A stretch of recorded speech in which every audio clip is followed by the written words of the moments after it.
Para começar esse vídeo, eu quero trazer alguns dados da economia da cultura, para a gente refletir a importância que a cultura tem, tanto no nível de consumo familiar, de gasto público, como também na economia dos países e pensando numa economia mundial.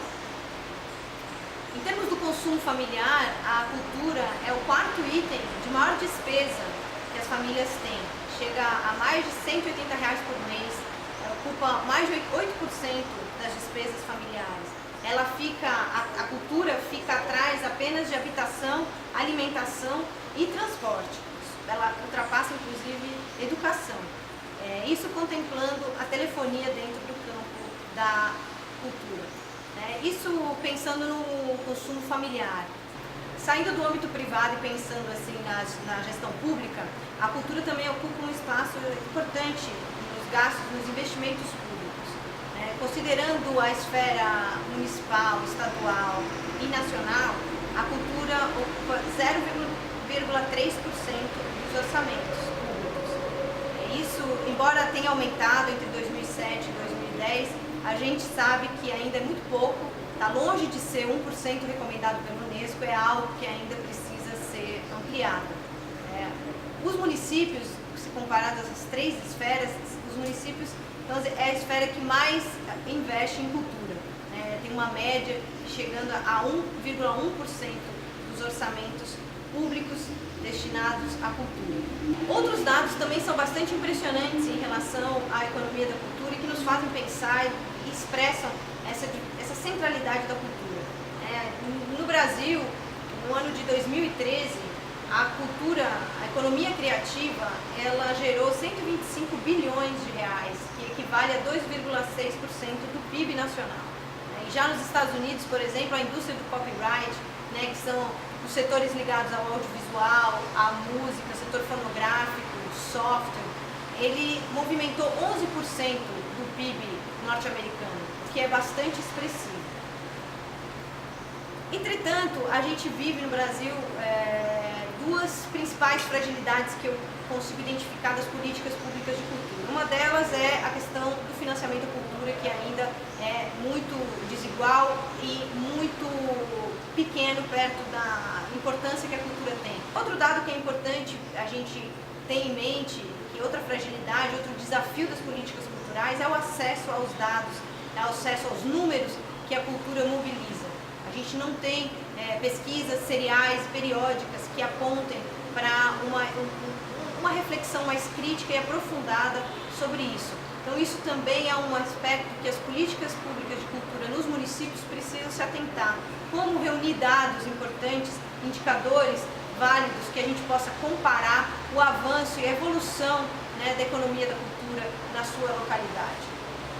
A gente viu como a cultura impacta o PIB, mas também é importante problematizar isso e perceber que a gente não pode se guiar apenas pelo PIB. O Produto Interno Bruto não é um indicador tão relevante e único assim para a gente medir o impacto da economia da cultura. O PIB ele é também controverso e perverso. Por exemplo, se a gente tem um grande desmatamento ou a própria lama que caiu no Rio Doce, por exemplo, certamente aumentou o PIB daquela região, porque mobilizou muitos recursos para aquela região, seja para limpar o rio, para salvar as comunidades, mas isso não é algo que a gente identifica como um avanço em termos do desenvolvimento que a gente comentou no vídeo anterior e do próprio desenvolvimento cultural. Então, quando a gente trata dos dados da cultura e quando a gente reafirma a importância da cultura e da economia da cultura, não é apenas olhando a partir do PIB. Tem outros indicadores que são importantes. O próprio IDH é um indicador muito importante de se analisar.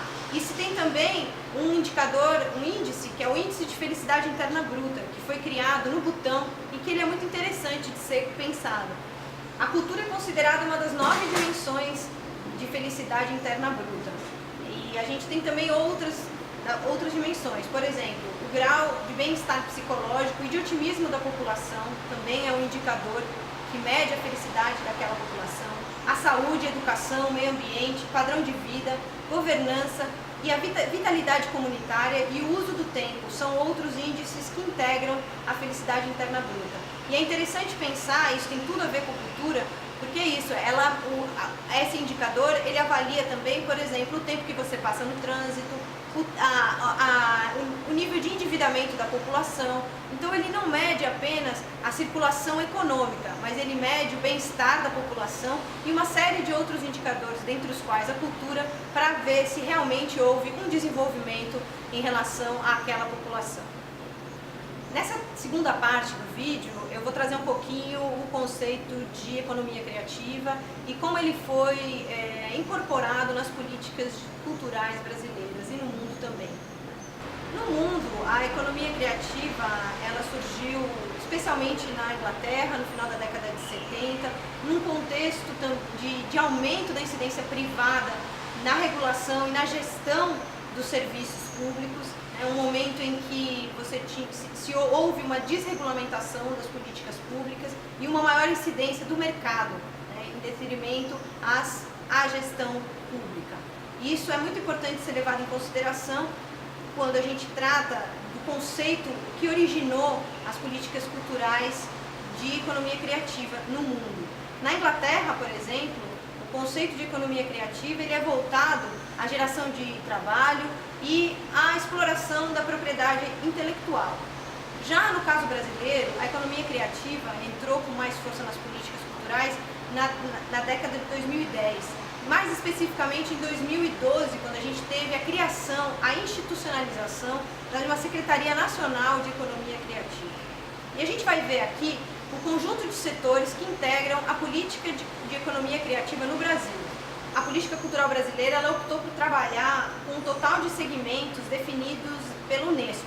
Então a gente tem um conjunto de 6 segmentos nucleares, que são o patrimônio natural e cultural, os espetáculos e as celebrações, as artes visuais e o artesanato, os livros e periódicos, audiovisual e mídias alternativas, design e serviços criativos.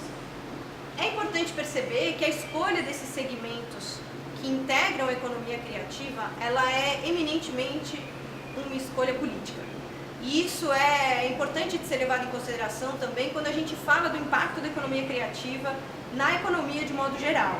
Uma coisa é a gente tratar a economia do software e a economia do design e o impacto que essa economia gera no PIB, e outra coisa é a gente tratar da economia do circo, da economia da dança, até mesmo da economia da música ou até do artesanato.